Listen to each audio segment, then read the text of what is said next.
Greyroot takes all of the most important themes of the story of Silksong and twists them into something worse. For example, in previous videos we have discussed the theme of motherhood. Hornet's own three maternal figures, Hera, Vespa, and the Pale Lady, grant their daughter the power to resist the abyssal effects of the void.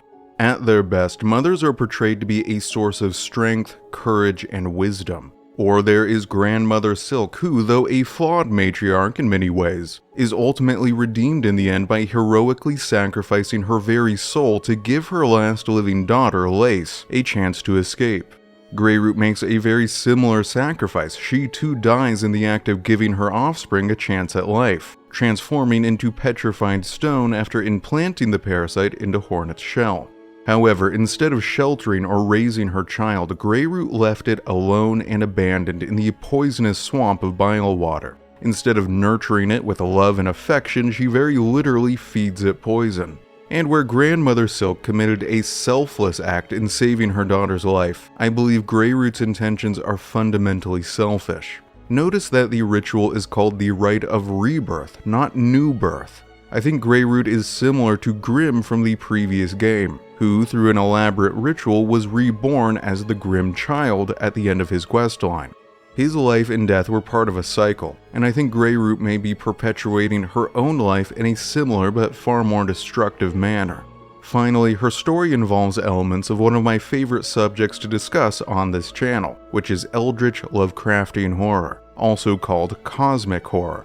Cosmic horror is based not just in the unknown, but in the unknowable. Mysteries impossible to solve, knowledge beyond mortal comprehension. Greyroot's true nature is such a mystery. We don't know what she really is, and we never will. In her final scene, the screen cuts to black at the moment of rebirth, and our only hint of her horrible new form is a hideous predator howl. Another very common theme of Lovecraftian horror is interiority. The source of the nightmare ultimately comes from within. Many of H.P. Lovecraft's most famous stories, such as The Shadow over Innsmouth, involves a climax in which a protagonist discovers that the corruption they have been fighting was already deep inside themselves all along, which is portrayed as the most terrible revelation of all. It is not just Hornet's shell that is infested by the Greyroot parasite. Her crest becomes cursed. And in this dialogue here, Ava says that a crest is an imprint of a bug's soul, which means that Greyroot has begun the process of overwriting the deepest part of Hornet's identity, consuming the very core of her being. And another common theme is monstrous transformation. Characters who appear to be human on the outside and then their mask is ripped away, revealing a terrible truth underneath. Or a story like The Color Out of Space, in which a meteorite crashes into a rural farmstead that then leaks a strange influence into the environment, which alters the very bodies of the family who live there. Other examples we have examined on this channel before are the Scarlet Rot from Elden Ring, which causes this character Melania to metamorphose into a new form of life, or the Marker from the Dead Space series, which changes ordinary human corpses into dangerous necromorphs, and later into something even worse. And we see the exact same thing in Greyroot's ending. Both Hornet and Grandmother Silk's bodies serve as a twisted womb from which a new cataclysm is born. So, what I want to do now is follow Greyroot's story from beginning to end, from her mysterious introduction to her nightmarish secret ending, to examine how her character complicates these themes of motherhood, family, and transformation. Greyroot can be found in the Shellwood, a series of unusually vibrant and lush caverns near the center of the map. Most of Farlem is pretty barren, but this region was seeded, protected, and sustained by Nihilith, a unique and powerful being, who is both the forest's mother and its living heart. I think it is significant that Greyroot would implant herself here, a place where she can leech off of the surrounding life, and I do not think she was born here. Her home of twisted roots feels distinctly out of place to me. I think she originally came from somewhere else, though we will likely never know for certain. Her visual appearance is strikingly similar to that of the Pale Lady from Hollow Knight, who was another root-like creature who had settled into a home formed from twisting vine-like structures, embedded in a lush and vibrant garden. The Pale Lady vaguely fits the archetype of the mythical fertility goddess, the mother queen of the gods, this source of life and creation and bounty, and so Greyroot must be something similar, except where the Pale Lady gives birth to a form of life that is very familiar to us, the Vessels and perhaps some of the ordinary bug citizens of Hallownest, Greyroot gives birth to a destructive and parasitic form of life at odds with its surroundings. Where the Pale Lady shined with this brilliant white glow, Greyroot, as her name implies, is a sickly, colorless gray. Now let's look at her initial dialogue. When Hornet approaches, Greyroot awakes and says, quote, "Shell, white mask, red cloak, bug, a living bug." Hornet, quote, "A bug I am, at least in part, but you are something quite different. I apologize if I have roused you from some deep slumber." Greyroot, quote, "Slumber, long sleep, but now is the waking. Growth, time of birth. The time of birth approaches. Heed, bug, the time of birth approaches." First, note the way Greyroot begins not with a greeting of any kind, but with a very cold sort of analysis, as if she is a scientist observing the features of a creature trapped under a microscope. Shell, white mask, red cloak. It immediately gives her a sense of being an other. She is not treating Hornet as a fellow intelligent being, or even as predator and prey, but merely as a tool to be used in her arcane ritual. It is also significant that she misidentifies Hornet, who is not just a bug, but much more. This reveals that Greyroot is definitely not omniscient, not even particularly intelligent, not curious about who Hornet is or anything else about her, just so long as she can confirm that her visitor fits the necessary criteria for a successful ritual. After getting the secret ending, I assumed that Greyroot had targeted Hornet on purpose, hoping to consume her powerful and unique soul, that this was all a part of some grand, sinister scheme. But no, not really.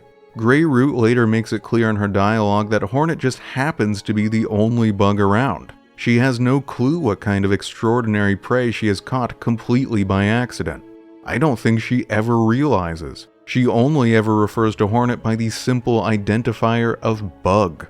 Something else you will notice as Greyroot's dialogue continues is that she is singularly focused on the ritual of rebirth, saying, quote, "The time of birth approaches, now the right of the polyp. Bug, only you are left. None more tread here. None. For the right, the polyp hearts. They are needed. Bring them here for the right." She does not care about anything else. Her dialogue reveals next to nothing about her character, personality, backstory, origins, or relationships. There is something almost robotic about her. Her interactions are cold and lifeless. I find something off-putting about her dialogue, like there's an uncanny valley effect to her speech. Her vocabulary is very limited, repeating the same short, clipped sentences and phrases again and again, almost as if this is a foreign language to her, or she is not used to communicating using language at all. She does not frame Hornet's participation in the ritual as a request, but as an obligation. If Hornet tries to decline, Greyroot says, quote, "Decline, no, decline not. The time of birth approaches, the first rite must begin." She does not try to persuade, to manipulate, to really even offer anything as a reward. Greyroot just kind of insists on it over and over. Her first task is to gather polyp hearts. When the quest is complete, she shares the refuse, the trash of the rite with Hornet, the polyp pouch, whose description reads, quote, "Pouch containing a fast-acting venom drawn from a flower's heart. The player can use this to apply a poison effect to their offensive tools, making them much deadlier."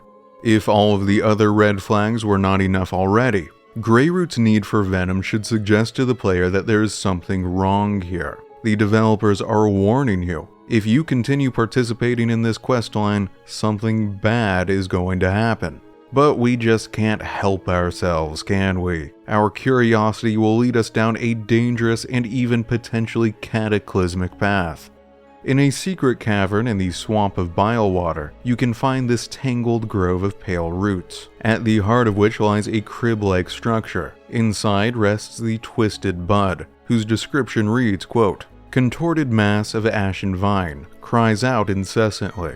I've already mentioned this, but it bears repeating. Greyroot has left her child alone and abandoned at the edge of the kingdom. So yeah, she is a terrible mother. I suspect she hopes that its pathetic cries will attract the attention of some passing bug, whose sympathy will lead them to deliver it to its mother, where their compassion will be rewarded with death.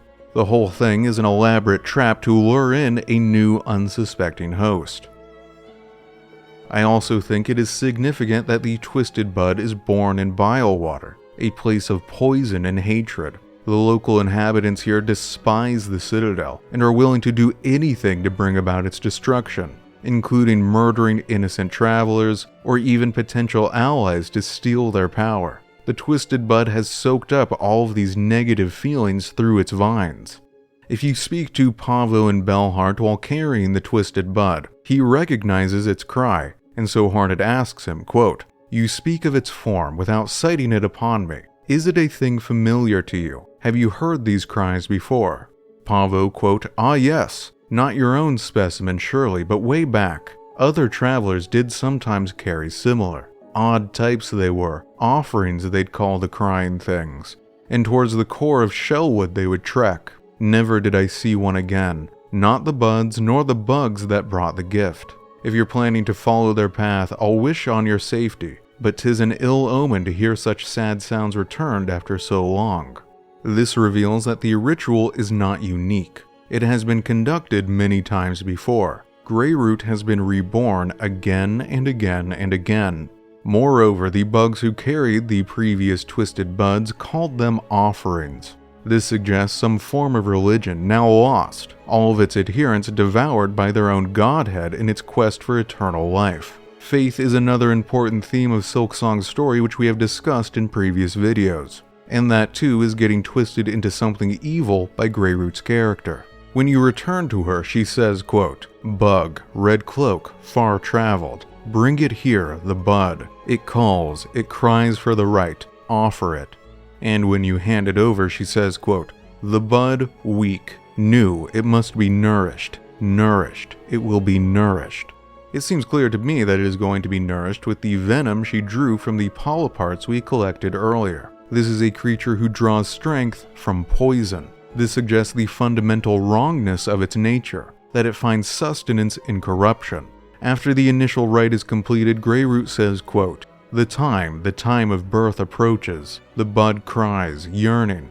The final rite may begin. White shell, red cloak, bug strong and old. The time of birth is near. Aid now the final rite." And if Hornet accepts, saying, quote, "Very well, this final rite, what would you have me do?" Greyroot, quote, "The time of birth is close. Now give its shell. Host the final rite. The time of birth is near."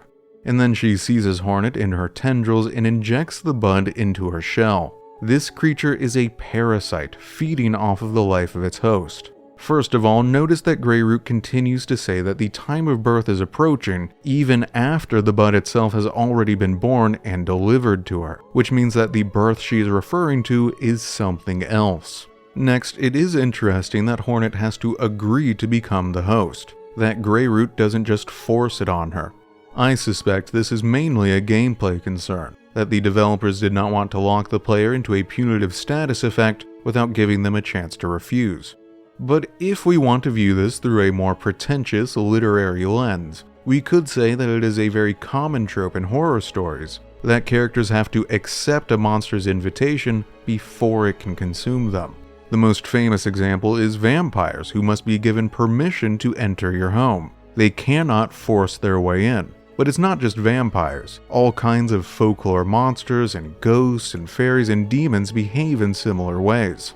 This speaks to the role of free will in the act of self-destruction. Evil cannot just take you, because evil only has as much power as you are willing to surrender to it. You have to be the one to let it in.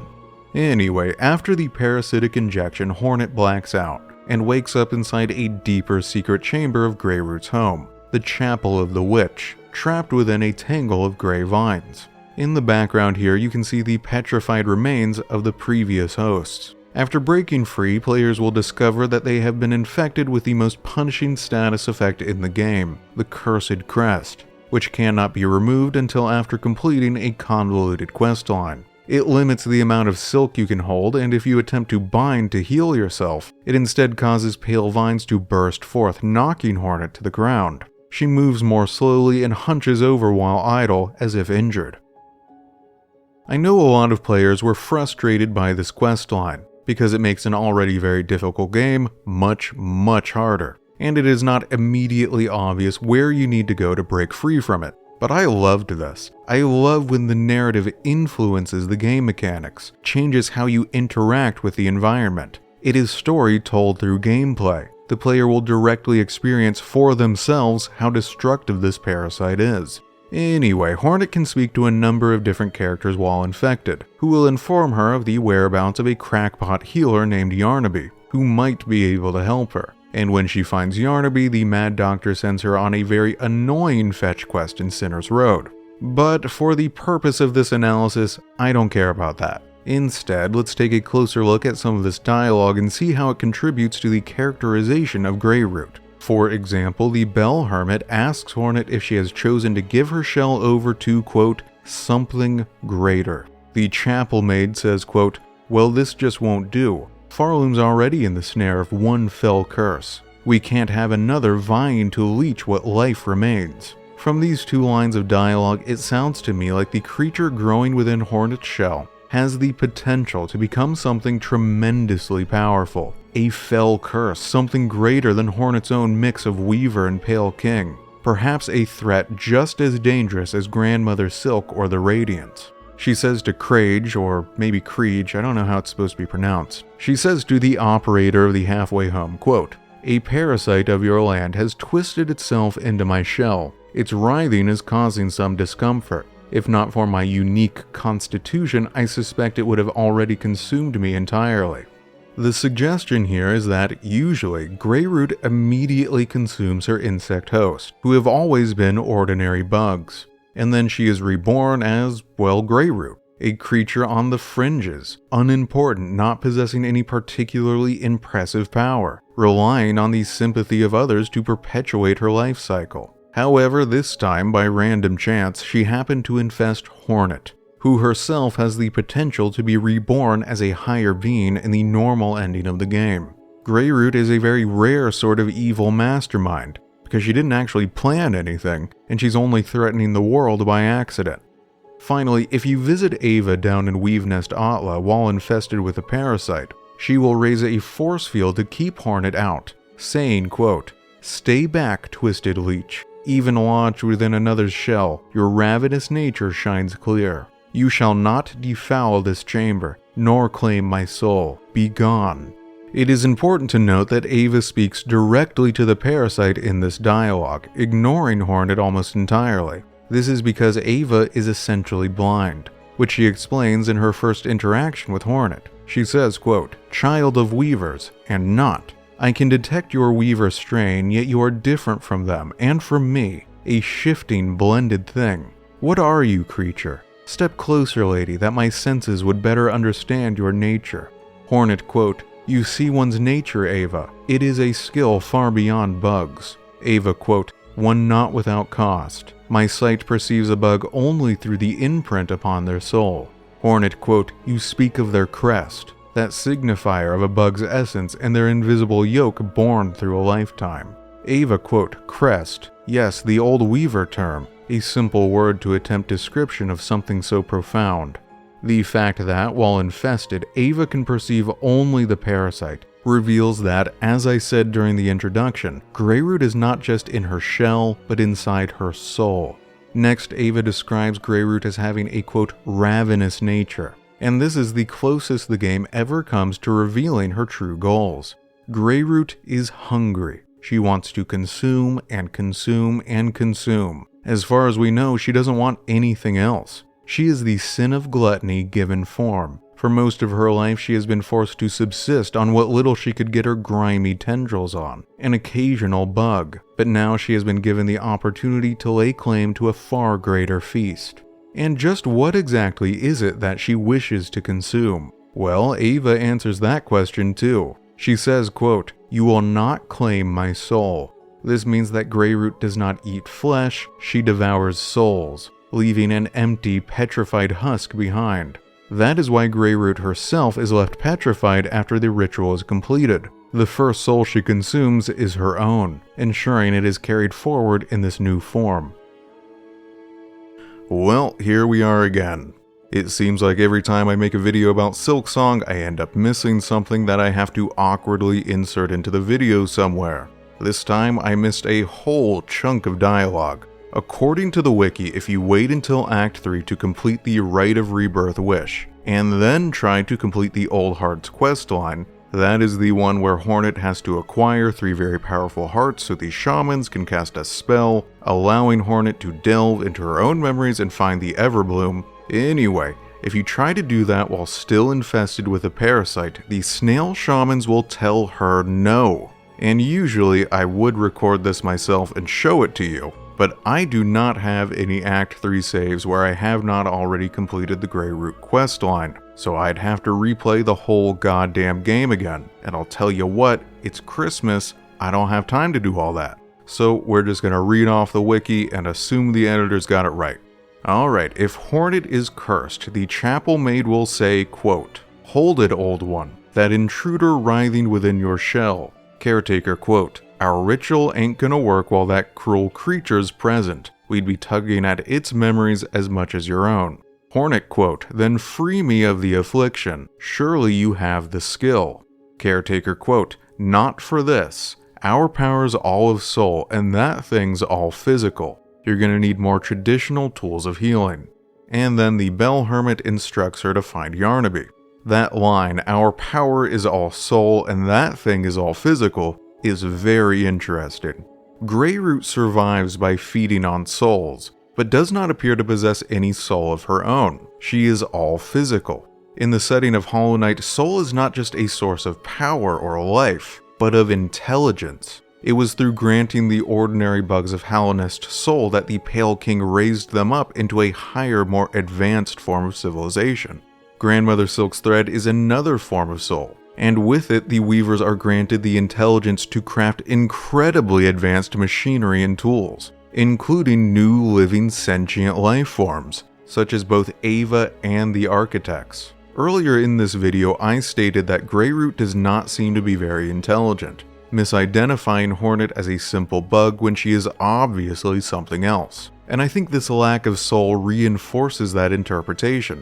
Later in the conclusion I am, or at least I think I am, sorry this is kind of slapdash, I'm literally writing and recording this on Christmas Day. Anyway, later in the video I will probably describe Greyroot's power as something very base and crude. She is a lowly creature, a parasite, who can only gain power by siphoning it off someone stronger than herself. And again, I think the lack of a soul reinforces that idea.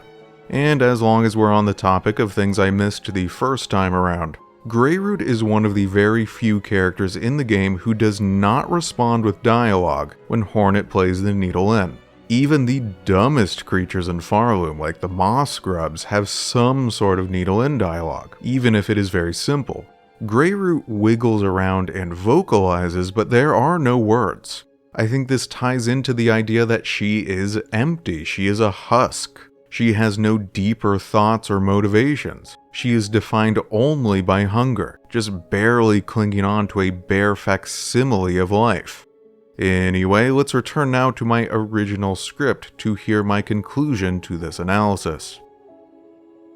If you manage to defeat Grandmother Silk at the end of Act 2 while still infested, and by the way, good work, that is difficult, at the final moment these tendrils burst from Hornet's shell, seizing them both in their weakened state. In this secret ending, Hornet and Grandmother Silk have been petrified, suggesting that their silk has been completely consumed by the parasite, and something unseen breaks through the fragile stone. After consuming the power of a god, Greyroot has been reborn as a new higher being, a soul-devouring monster, defined by her ravenous appetite, a hunger which can never be sated. With no one to stand in her way, it is possible that in this timeline, she will go on to consume all life in the world. Unlike Radiance, she represents not just the death of a civilization, but perhaps the end of life itself.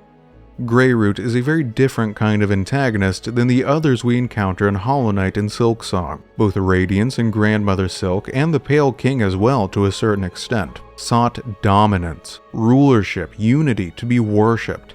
Greyroot's motivations are far baser and cruder. She seeks consumption, to feed, to prolong her own life, not for any purpose other than surviving for one more day. She has no higher goal, nothing to offer the world, no power of her own, only what she has stolen from others. Even at her greatest, she is still just a parasite in form and function, nothing more, the most reviled and despised of all monsters.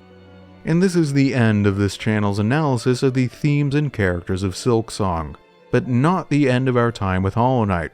I was initially hesitant to do videos on the original game because there's just so much content already out there, and I worried I didn't really have anything new to add to the discussion. But whatever, I'm gonna jump in anyway. I'm gonna do at least one more video, this time on the Radiance, the forgotten light, a shining creator god cast aside by the arrival of another, more charismatic and perhaps more compassionate than herself. And even now, hundreds of years later, she is still very, very upset about it. So, see you next time.